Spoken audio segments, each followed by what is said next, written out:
There in the woods,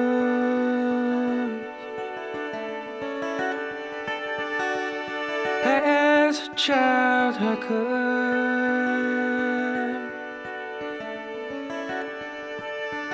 see down where the dear dying grass,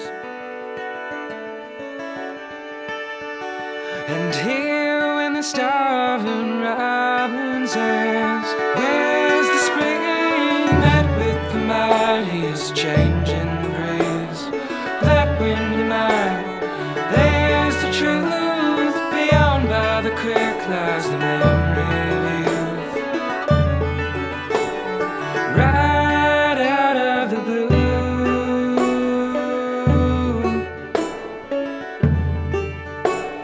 a frost came to abuse.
Gathered here today in this beautiful place, in the presence of family and friends, and in the sight of God, to witness the joining of two lives in sacred matrimony. Who gives this woman to be married to this man? Her mother and I. Very well. On behalf of Bradley Clark and Laura Filas, I'd like to welcome all of you here today. I know that your presence means a lot to both of them because they want to celebrate their love publicly before people that they care about and cherish. And I know that that's why each of you are here as well, to share your hearts with Bradley and Laura.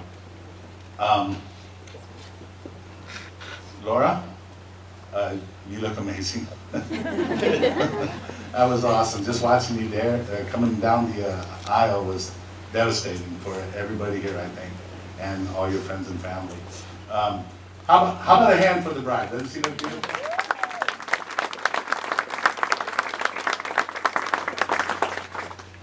Bradley, you don't look too bad either. And, I really enjoyed getting to know each of you during our premarital counseling sessions, and really just fell in love with your story. What a great and wonderful story. You know, it's a true Texas story, and I love the ending. You know, boy meets girl, girl escapes to Colorado. Boy pursues girl over mountains and rivers and ranges, and woos girl back to Texas, and marries her under a Texas oak tree. What a beautiful story. Amen. Well done. It's a beautiful story. It's a continuing story. And I want to invite a couple of people here who are part of this story. Laura's sister-in-law, Sage, and her mother, Terry, the mother of the bride. You could both please come forward and share your love with these two. It's the places you live, detours you take, people you meet, and choices you make. It's the times you said yes. It's the times you said no. Moments you rushed, and ones you took slow. It's answers you seek, it's feelings you feel that help you to know when love is for real. Your love has been a journey, one that we all played a role. Now may love and faith guide what is to come. May God bless these two souls. And I'd now like to invite Brad's sister, Alicia, and Lori, the mother of the groom, to come up and express their thoughts. When the one whose hand you're holding is the one who holds your heart, when the one whose eyes you gaze into gives your hopes and dreams their start, when the one you think of first and last is the one who holds you tight. And the things you plan together make the whole world seem just right. When the one whom you believe in puts their faith and trust in you, you found the one and only love you'll share your whole life through. You don't find love, it finds you. It's got a little bit to do with destiny, fate, and what's written in the stars. Love is kind. It does not envy, it does not boast. It is not proud. It does not dishonor others. It is not self-seeking. It is not easily angered. It keeps no record of wrongs. Love never fails.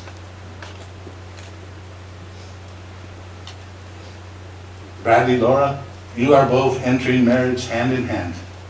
Hand in hand, you are stepping out in faith. Faith in God and faith in the love that He has given you for each other. And as we just read in these scriptures, that love is patient. And that's what we're going to need with each other, is patience. We're going to need kindness, kind words towards one another. You guys have the ability to bless each other tremendously or to hurt each other deeply. And so it's important that we cultivate the love that the Bible speaks about here. Love that does not dishonor one another. It is not self-seeking. And most importantly, keeps no record of wrongs, which means forgiveness is something that has to happen every day. It always hopes, always trusts, always perseveres. Love never fails. It speaks here of a strength, that love is strong.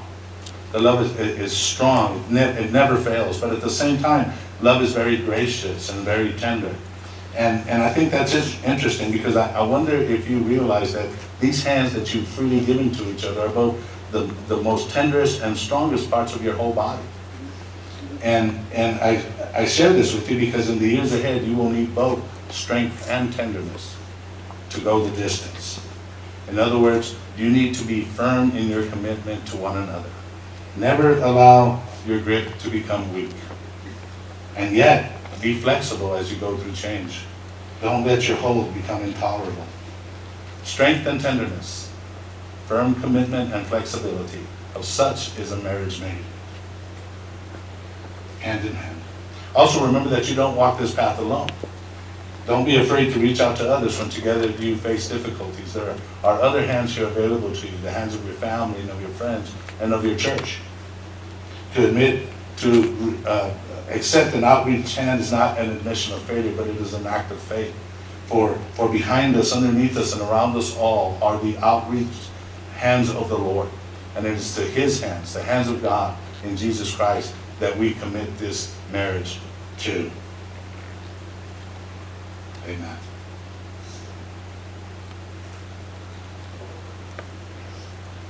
Bradley, do you take Laura to be your lawfully wedded wife, to live together in marriage? Do you promise to love her, comfort her, honor, provide for her, keep her in sickness and in health, in good times and in bad, and in joy as well as in sorrow? Do you promise to forsake all others and be faithful only to her for as long as you both shall live? I do. Laura, do you take Bradley to be your lawfully wedded husband, to live together in marriage? Do you promise to love him, comfort him, respect him, keep him, for better or worse, for richer or poorer, in sickness and in health, forsaking all others and being faithful only to him for as long as you both shall live? I do. May I have the rings?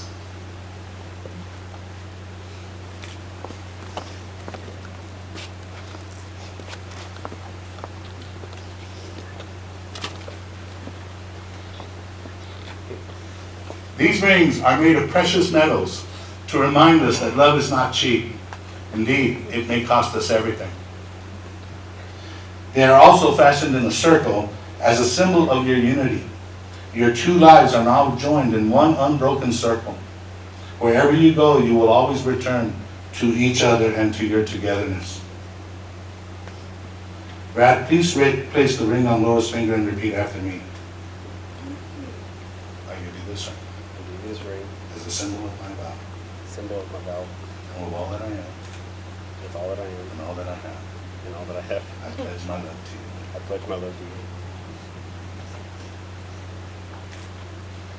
Laura, would you please place this ring on Bradley's finger and repeat after me? I give you this ring as a symbol of my vow, and with all that I am, and all that I have, I pledge my love to you. Pledge my love to you.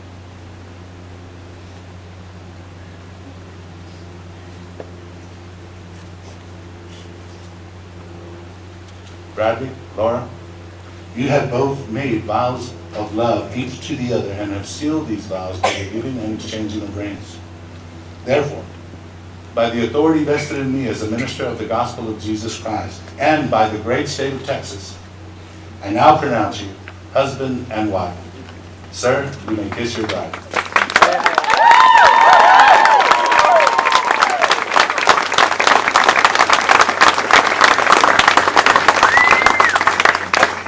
Friends and family, would you please extend your hands towards the happy couple as I pronounce the Lord's blessing over them?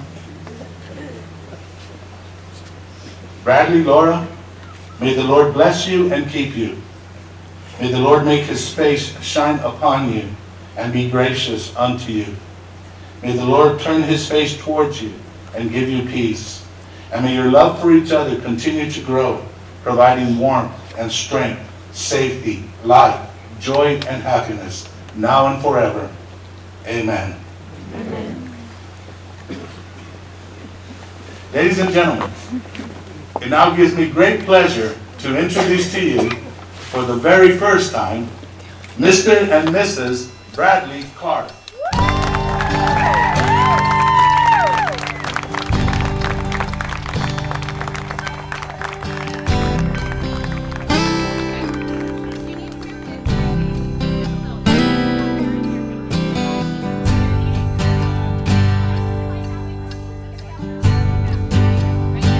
Straight line, straight line.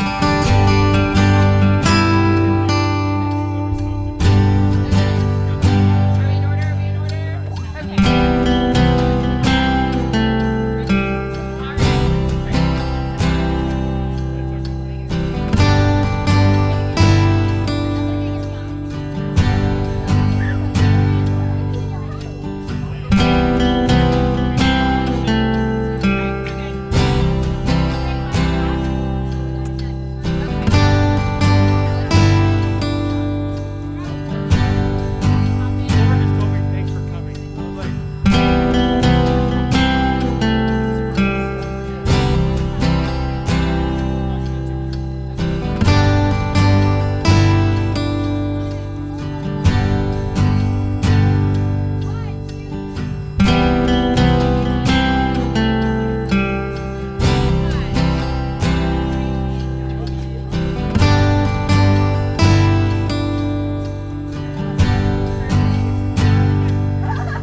few prepared notes.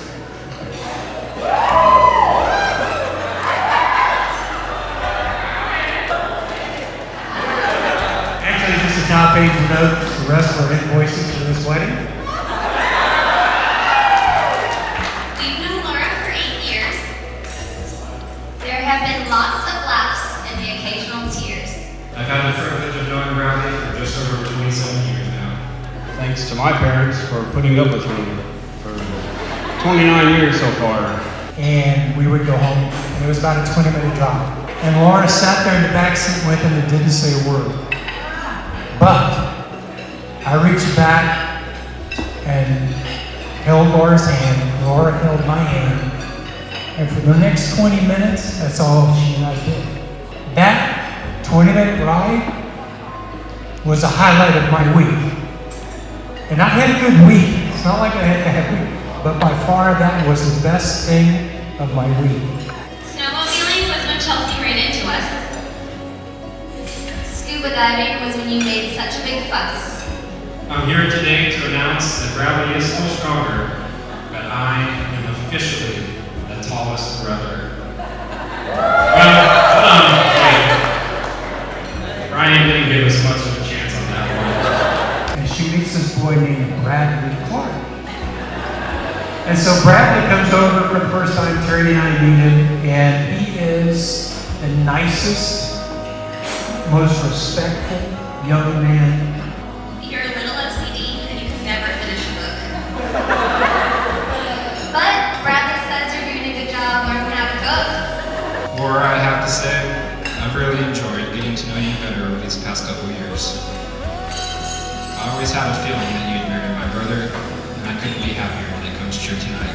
And for the next 20 minutes, they do not say a word. They just sit there and hold hands, and me, nervous, just kind of blabbering and making noises. And I'm thinking, this is weird. This is deja vu. Where have I seen this before? And I go, oh, great. I've been replaced.